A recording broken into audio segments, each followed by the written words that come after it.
بسم اللہ الرحمن الرحیم۔ السلام علیکم ورحمۃ اللہ وبرکاتہ۔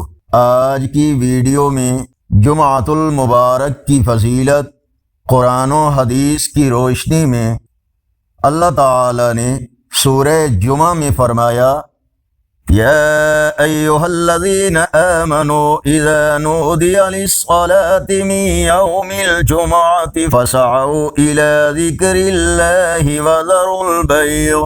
سورہ جمعہ آیت نمبر 9۔ اے ایمان والو، جب جمعہ کے دن نماز کے لیے اذان دی جائے تو اللہ کے ذکر کی طرف دوڑو اور خرید و فروخت چھوڑ دو۔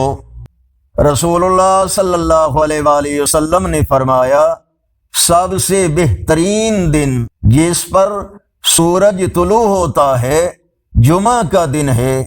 فرمان مصطفیٰ صلی اللہ علیہ وآلہ وسلم، جو شخص جمعہ کے دن غسل کرے، خوشبو لگائے اور توجہ سے خطبہ سنے، اس کے پچھلے جمعہ سے اگلے جمعہ تک کے گناہ معاف کر دیے جاتے ہیں۔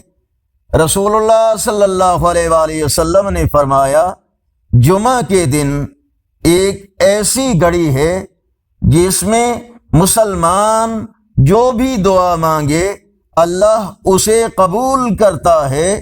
یہ تھا جمعۃ المبارک کی فضیلت کا مختصر ذکر۔ اللہ تعالی ہم سب کو جمعہ کے دن کی برکتیں نصیب فرمائے۔ اپنی دعا میں ہمیں بھی یاد رکھیں۔ نیک بنیں، نیکی کے ہم سفر بن کر چینل کو سبسکرائب کریں، ویڈیو کو لائک اور شیئر کریں، کمنٹس میں اپنی رائے سے ہمیں ضرور آگاہ فرمائیں۔ السلام علیکم ورحمۃ اللہ وبرکاتہ۔